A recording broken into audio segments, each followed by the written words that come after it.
Goa, known for its scenic beaches and spiritual world, has also one dark side to it. The villagers have claimed that continuous mining since the 1950s has not only destroyed the environment but has also left them with very less agricultural choices.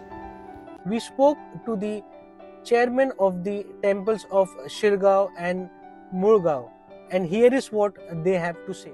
Actually 1949 पासून सुरू आहे.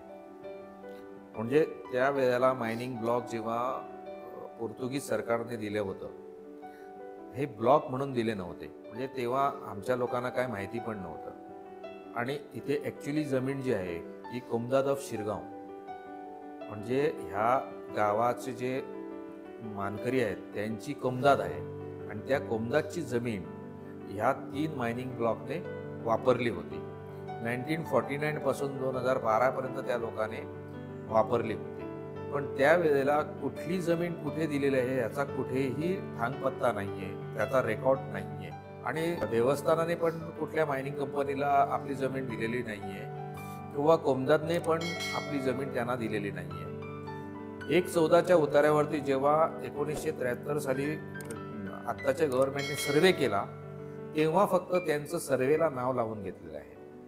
त्या कारणाने त्यांच्या नावावरती फक्त सर्वेवरती record आहेत, परंतु टायटल त्यांच्याकडे कुठलंही नाही आहे. मायनिंग ज्या ज्या भागामध्ये मायनिंग 1949 पासून चालू आहे त्या जागेचं मालकी हक्क जो आहे तो त्यांच्याकडे नाही आहे, कुणीही दिला नव्हता. त्यावेळेला 2 मायनिंग ब्लॉक चालत होते, 3 मायनिंग ब्लॉक चालत होते. एक चौगुले अँड कंपनी, दुसरा बांदेकर आणि तिसरा धेंपे अँड कंपनी. परंतु ह्या 3ही कंपन्यांना कुणीही जमीन दिली नव्हती.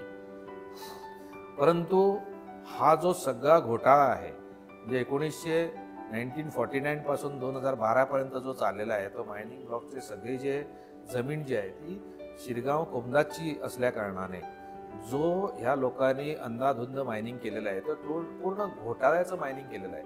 कुठेही त्यांची जमीन नाहीये, कुठेही सरकारची पण इथे जमीन नाहीये. कोमदाद कोड प्रमाणे पूर्ण शिरगाव गाव हा कोमदादचा आहे आणि कोमदादचा असल्या कारणाने जी पडीक जमीन आहे ती सगळी पडीक कोमदाद ऑफ शिरगावची आहे. त्या कारणाने 1949 पासून आजपर्यंत जे मायनिंग झालेलं आहे ते पूर्ण इलिगल मायनिंग झालेलं आहे.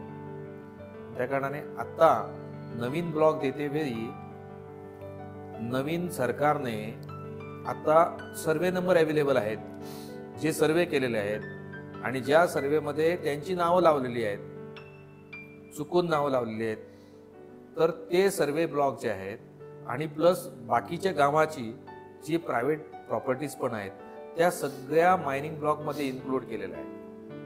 आणि हा मायनिंग ब्लॉक हे 3 मायनिंग ब्लॉक जे आहेत ते तशाचे तसे काढून वेगवेगळ्या कंपनींना ऑप्शनद्वारे दिलेले आहेत. त्याच्यात एक वेदांत आहे, बांदेकर अँड कंपनी आहे आणि दुसरी साळगावकर अँड कंपनी. शिरगाव वस्ती जी आहे, लोकवस्ती ज्याच्यामध्ये शिरगावचे पूर्ण लोक राहतात, त्याच्यातले सगळे लोक जे आहेत ते मायनिंग ब्लॉकमध्ये आलेले आहेत. The villagers have been demanding that the government come out with a notification or some written orders which will clearly mention that their generation old temples and schools and their private properties have been excluded from the mining. हे दुर्दैव आहे, कारण असं आहे की कुणालाही न विचारता सरकार आपली मनमानी करत आहे आणि त्याच्यासाठी तर आम्ही कोर्टामध्ये गेलेलो. आणि आम्हाला असं आश्चर्य वाटतं की कोर्ट पण ह्याला अशा वेळेला स्टेटस को देत नाहीये. म्हणजे ॲक्च्युली अशा तऱ्हेची जेव्हा पिटिशन फाईल होते तेव्हा स्टेटस को द्यायला पाहिजे, दिली नाहीये. आणि त्याचा फायदा घेऊन सरकार त्या लोकांना मायनिंग कंपनीचे सगळे सोपस्कार पूर्ण करत चाललेले आहे. तर कोर्टाने स्टेटस को दिलेला नाहीये. ते फक्त काय करतात की सरकारकडून मागून घेतात की हे द्या, ते द्या, ते द्या. अजूनपर्यंत सरकार त्यांना कोर्टामध्ये काय द्यायला तयार नाहीये. आणि दुसऱ्या बाजूला ह्या बाजूला सरकार जे आहे ते माइन कंपनीला सगळं पुरवत आहेत. त्यांचे सोपस्कार पूर्ण करून लवकरात लवकर माइन चालू होण्याचे सगळे जे प्रयत्न आहेत ते सरकारद्वारे चालू आहे. However, Goa CM Dr. Pramod Sawant has assured that temples, private properties and schools will not be part of the mining and it would be excluded. We would also like to show you how, because of the temple's proactive steps, a location which was completely destroyed due to mining, how it was refilled and now they have been using as parking space. ही सगळी जागा already mining करून झालेलं आहे आणि त्याच्यानंतर आता हे पुरून काढून हे लेवलिंग केलेलं आहे. हे सध्या आम्ही आता पूर्ण पार्किंग म्हणून आपण वापरतो. Let us now visit Mulgaon village. This village also has the same story, wherein their temples, their schools, their private properties all have been auctioned for mining without their consent or permission. माझं नाव आहे वसंत रमाकांत गाड.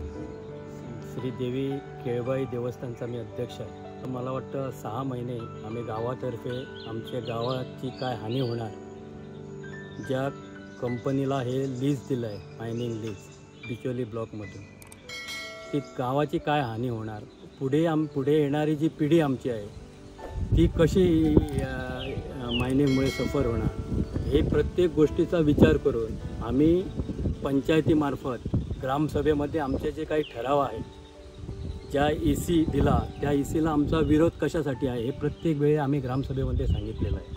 आणि आमचे जे काही प्रश्न आहेत, demand आहे, हे सरकार दरबारी आमचे माननीय CM यांच्यासमोरसुद्धा आम्ही लेखी स्वरूपात मांडलेलं आहे.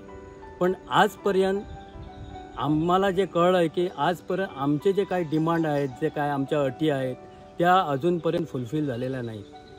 आणि म्हणून आम्हाला असं वाटतं आहे की जो आमचं गाव आहे, जे पूर्वजांनी गाव जो सांभाळून ठेवला आहे, त्या गावावर आणखी थोड्या वर्षांनी संकट येणार. म्हणजे संकट म्हटल्याबरोबर जी आमची शेती आहे, बागायती आहे, यांना पाणी मिळणार नाही, गावचे लोक पोल्युशनमुळे त्रस्त होणार. यासाठी आमची मायन ही एकदम वरच्या बाजूला आहे आणि त्याच्या खालोखाल आमची सगळी घरं येतात. जवळजवळ 230 घरं येतात, ज्या लीजमध्ये ही घरं गेली आहेत. मंदिरं 13-14 मंदिरं येतात, पंचायत घर, 2 प्रायमरी स्कूल, ह्या सगळ्या ह्या लीजमध्ये येतात. आणि आमची मागणी एवढीच आहे की आमची जी घरं, देवळं किंवा शाळा ही जी लीजमध्ये आलेली आहे ती कुठेतरी वगळून तुम्ही मायनिंगसाठी दुसरा बफर झोन तयार करावा आणि ही आम्हाला यातून सोडवा. दुसरं सांगायचं म्हटल्याबरोबर आमची जी कुमदाद आहे, मुळगावची कुमदाद आहे, त्या कुमदाती मार्फत माईनला टेकूनच एक आमचं लेक आहे, ज्याचं क्षेत्रफळ आहे 16,000 स्क्वेअर मीटर. आणि त्या तळ्याचं जे पाणी आहे ते आमचे शेती, बागायती आहे, या सर्वांना जात आहे. पण 2011 वेळी ज्यावेळी ही माईन कोलॅप्स झाली, त्यावेळी जे मायनिंगचं सगळं जी माती होती ती आमच्या लेकमध्ये येऊन थांबली आहे. आणि पाणी त्याची डायमीटर आहे तळ्याचं ते पण कमी झालेलं आहे, पाणी पण कमी झालेलं आहे. आम्ही प्रत्येक वेळी, मागच्या वेळेला पोल्युशन कंट्रोल बोर्डला लेटर करून ते पण अधिकारी इथं येऊन चेक करून गेले. पण मला वाटतं की आहे शासनाने, सरकारने याच्यावर बारकाईने लक्ष दिलं पाहिजे. आमची जी काही लोकांची जी समस्या आहे, गावची जी काही समस्या आहे ती लवकरात लवकर सोडवायचा प्रयत्न केला पाहिजे. दुसरी गोष्ट, आमची जी 2011 साली जी शेती माईन्स कोलॅप्स होऊन शेतात जी माती गेली होती, टिल डेट मेरेन आमची शेती बंद आहे, शेतीकाम बंद आहे. आणि त्यासाठी आम्ही कंपनीकडे पुष्कळ वेळा मीटिंग घेतली, पण कंपनी काही दाद देत नाही.